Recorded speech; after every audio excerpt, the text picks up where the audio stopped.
Hello, and welcome back to the channel. I'm Thomas, and today you join me with the 2024 Tesla Model 3 Highland dual motor long range. So stay tuned for this video. So here is the front of the new Model 3 Highland for the new facelift. The obvious one up front is the sleeker headlights, but you'll also notice that we've got a lower nose and no fog lights, which means the drag coefficient's dropped to 0.219.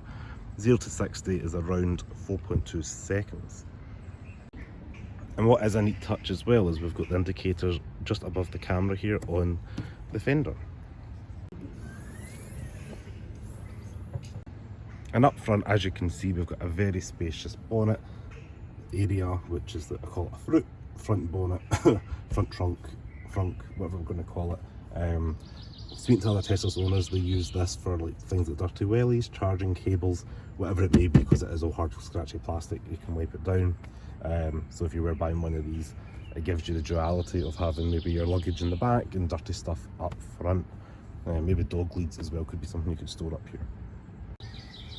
It's also, I've noticed, this little, looks like little the airbag deployer things from like the Jaguar XK. My Lexus LC has it for pedestrian safety, and this is meant to be a more pedestrian safety friendly car, so if you get hit because it's lower, you're kind of safer, I guess.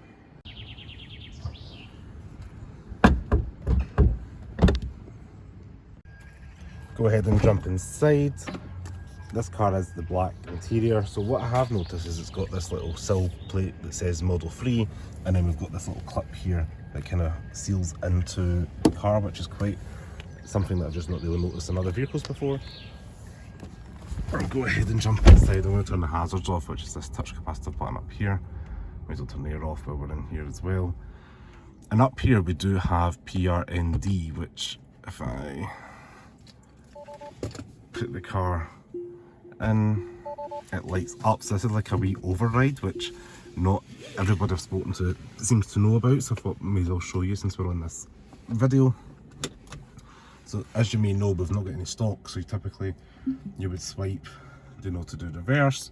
We have no cameras, so you do get like a heat map. Sorry, we've got no sensors, we've got the cameras, so that's why you get the little heat map. But if you want to put P for park, we can do so, but equally, if you wanted to override it, maybe screen eyes, whatever it is, you've got that flexibility to still move the car if required. Just do that again for park, like so. Now in front of us we have no stocks, which took a little, I don't know, 10 minutes to maybe get used to when I picked up the car. Just naturally you're going in here to hit indicators, but from what we all know as car people, the indicators on the steering wheel are very Ferrari-esque, so I think that's quite a cool little feature. You tap it there and the mirror kind of replicates through with the camera on whatever side you're indicating, like so. And you know, it was weird for about 8 minutes, I think I timed myself when I picked up the car, and then I quickly got used to it. I do like the flashing headlight button here, like it just comes up, like so. You're not really going to see that, but you can see that kind of projecting quite far up on that side in the distance. It's quite a nice little feature because you've not got the stop to maybe let somebody go. Right hand side here is things like your wipers, and it comes up. I'm just leaving that in auto, but it's just worth letting you know that's there. Got things like your cameras, touch of a button, cruise control when you're on the go, and then voice command, so you can say something like open butthole, and then the flap for the charger cap will open up. And as you could imagine, quite a lot of things are controlled through the centre screen here. So we've got things like your wipers, we've got things like your mirrors that you can fold in like so. Then to unfold mirrors, we can just tap that again into the glove box like so. Just a little button, so I'll do that again so you can see that. We just tap this button here. It's awfully damp, lined with fuzzy stuff, and it goes relatively far back. Clips in almost with a magnetic steel again.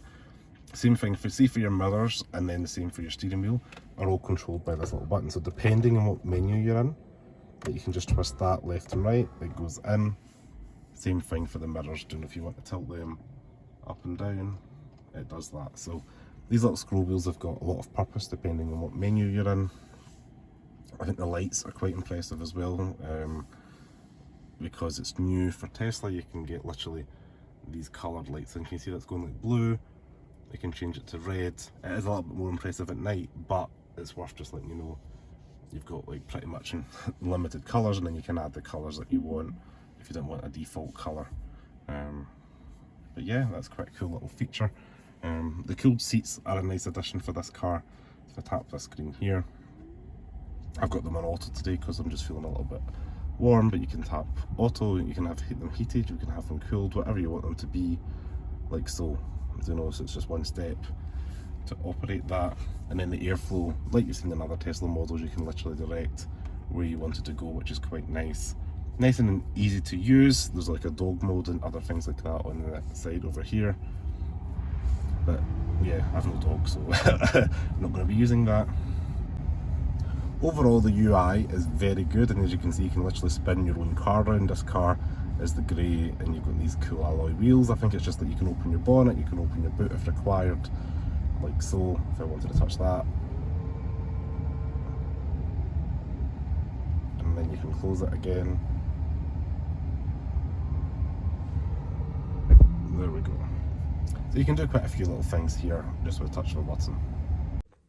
So you join me in the back of the Tesla Model 3 Highland. As you can see, decent size headroom, considering it's got the slopish roofline. The glass roof definitely helps elevate to the cabin space. You've got the kind of full glass pretty much. You've got a little bar here in the middle. It does have the speaker, which is quite cool.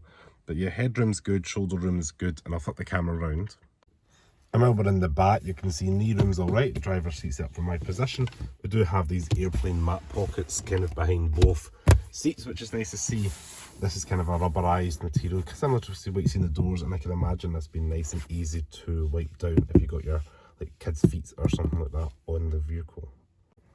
In the centre here, we do have this armrest that can come down.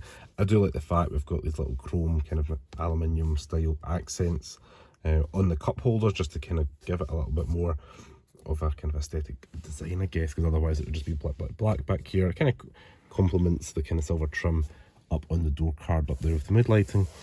But all in all, that's not too much to see. There's no secret storage or anything up on the armrest. It's literally just a padded armrest with cup holders at the end, which, if you've seen enough armrest cup holders, it's quite good having them here. So that means you can actually have a can or a drink in here and have your arm, because sometimes they're split up here and you can't really dual function it. So yeah, but yeah, that's all right here. Nice, easy to see things such as your depress for your there, and then your child seat anchors are just in here, which are a little bit hard to pull back with one finger, but yeah, they're just in there if you want to put your child seats in here. Material quality back here, same as pretty much what you see up front. We do have the kind of vinyl material up top, the suede material mood lighting, and then when it's a little bit darker now, we're in summer, which is nice to see, but we do have the mood lighting, which adds a little bit of ambience to the cabin, and some speakers, and you're pretty much catered for back here. And I think if you were a child, you'd potentially love playing the games that are on offer back here. I don't even know what any of these games are, but there we go. There are options here. We've got YouTube and Tesla tutorials, Twitch and Netflix.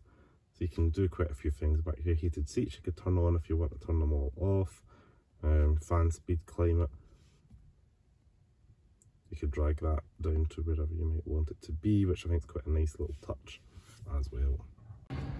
So around the rear is where we have the boot, and this is where I wanted to show you the one-piece headlights in action, or tail lights, sorry, because they carve away around here, so it gives you a more clear look out in the road.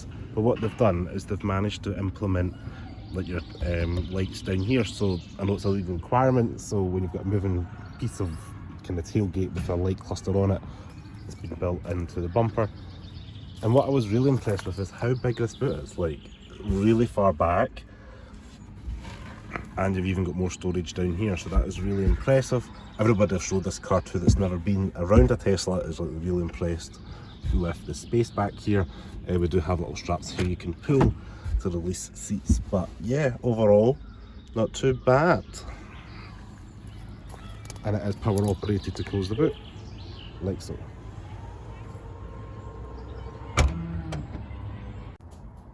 I just want to say thank you so much for watching this video on the Tesla Model 3. If you like this video, please give me a thumbs up. Special thanks to Tesla UK for supplying this stealth grey Model 3 for the week.